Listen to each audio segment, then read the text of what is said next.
Okay, so here's Akhil's debrief now. And actually, on this one, I've done the switching from the Procreate iPad drawing class to PJ Milani's training. I did debate whether I should create two stories for this. Because obviously he purchases PJ Milani's training. He purchases the Procreate training, then he purchases PJ Milani's training, then he purchases Yanis's training. And the reason I've chosen not to is because actually I think the reasons that drive him to move from one to another don't change. And I'm going to walk you through that so that you can see this and hopefully other people agree. So here we go. Just background on him, obviously 14 years he's done, the last 5 years in Australia. The big part of this is this desire to be an entrepreneur, or I'm a entrepreneur, he says in there. He's done this 14 or 15 times. Lots of them have failed, no shame in that. We've all been there. I've done it too.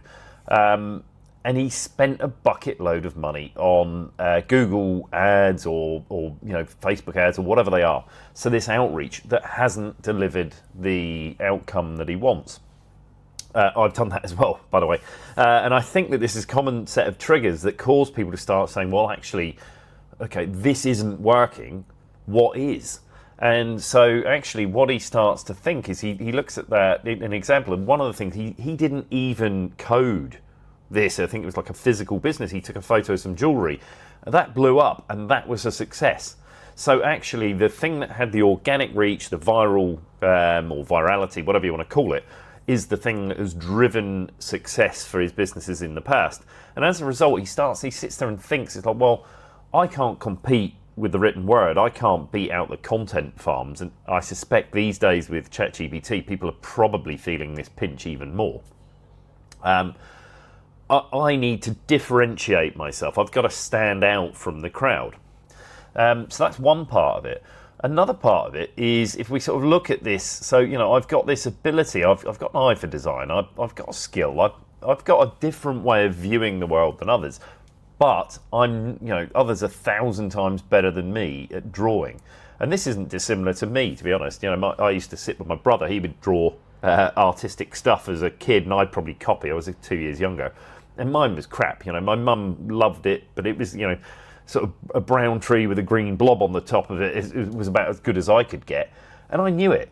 It wasn't that I didn't like art, I was just no good at it. And in this case, he's got the same thing. I think the ideas are there in his head, but he just can't put them out on paper. But how do I use this skill and how do I use it to benefit me is there. And then as I look at this, so he's got his iPad. A lot of this is about the tools that these creators are using. So some part of it is how do I copy them? How do I get their success?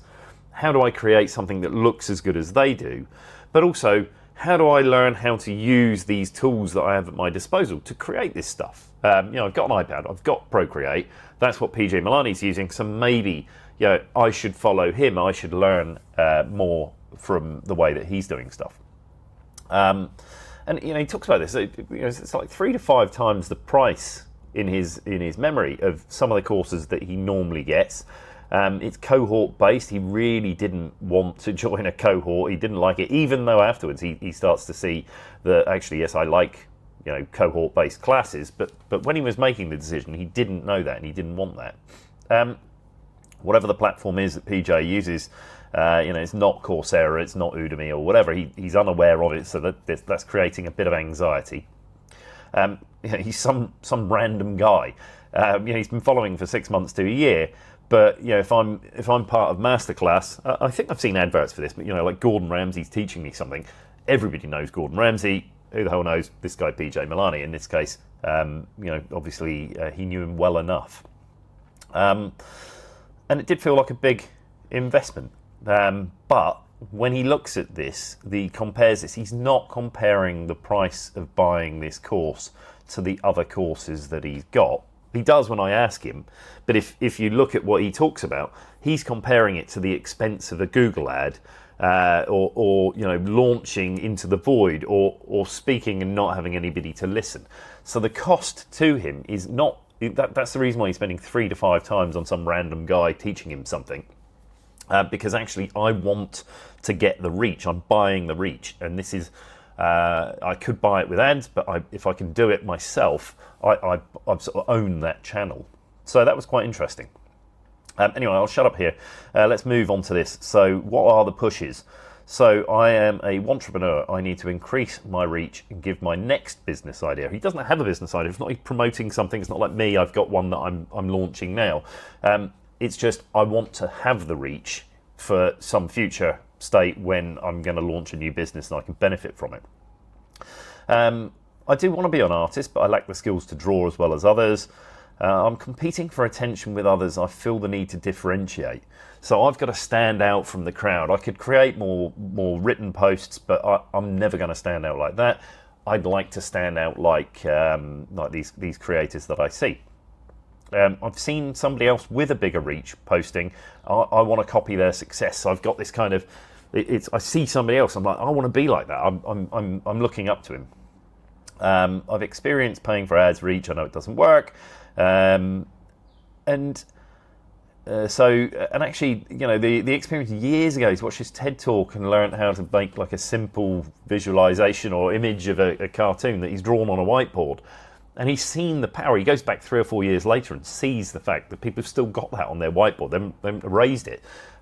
So there's this kind of awareness, I think, that if I write something, somebody would rub it off. But if I create a visual, if I create some art, people will keep it. People will latch onto it. So it's got that kind. I think he talks about evergreen content. I've got that over in the other side. And he has an ability to see something. He's got this skill in his head, but he can't put it down on paper. What are the pulls?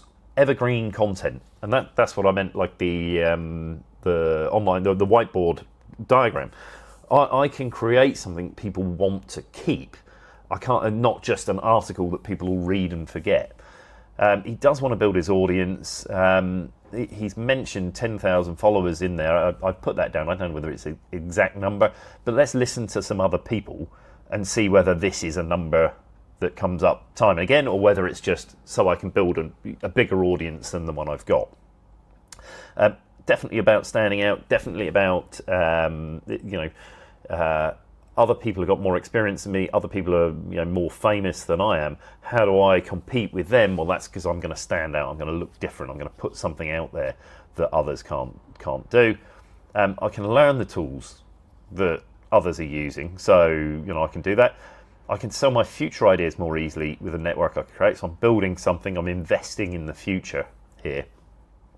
I can get the same attention that others are getting. So it's like there's a bit of, I don't think it's jealousy. I think it's more, wow, look at that. I want that. Like I could maybe I could do that too. So he sees other people getting all this engagement. He's getting like 6-7 likes.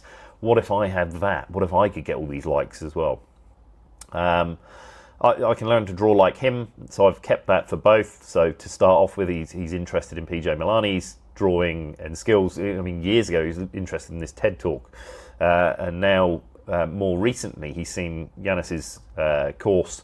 It's simpler, it's easier. He's like, well, I want to be able to communicate like that. So these are some of the pushes and pulls. I think they're the main things that drove him. But the reason I've kept this as one interview is these are constant. So these haven't changed. What's pulling him into PJ Milani's course so I can draw like him? What's pulling him into Yanis's course so I can draw like him? I'm pulled into PJ Milani's course so I can learn how to make it on Procreate. I'm pulled into Yanis's course so I can learn to make it on Figma. So the pulls, yes, it's different tools, yes, it's different people, yes, it's different styles, but the sort of overarching ambition of what I want to achieve is not different.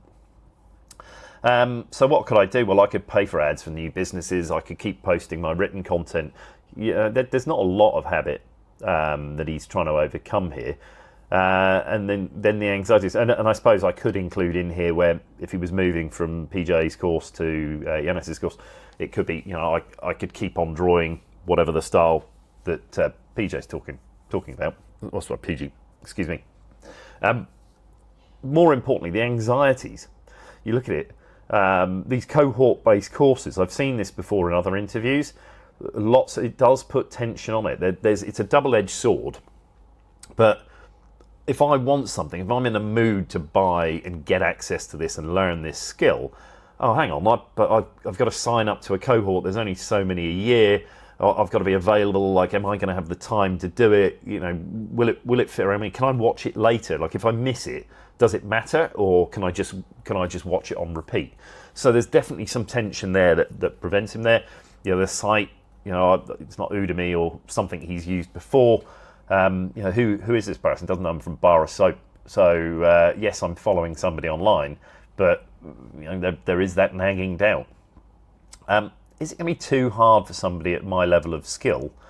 And you know, have I got the time to do it? I think they're the big things that slow him down. Obviously, it doesn't slow him down a lot, but he does actually stop and consider. I think he spends a few weeks to look at PJ's course. So, observations. Some people set aside a personal budget for their own development. He seems like he's one of them. He mentions that's where it comes from. He was skeptical, but now he's a fan. If you're looking at this, what is he comparing this to? And this is when I look at the competition. We'll analyse that right at the end. But people think, well, it's competing with another course. You know, PG's course or Yanis's course are competing. But they're not. They're doing the same thing. This is competing with giving Google money to pay for reach. This is competing with me buying domain names. He views this as an investment in himself and in the future more than he views this as a cost for a course. And then, you know, I've just tagged this in here. I think this is the same story for these reasons. So hopefully this helps, this analysis. Hopefully you pull some of the similar things out that I've got here. But yeah, let me know. What do you think? It's an interesting story, and it was fantastic to talk to him for such a long period of time. Cheers.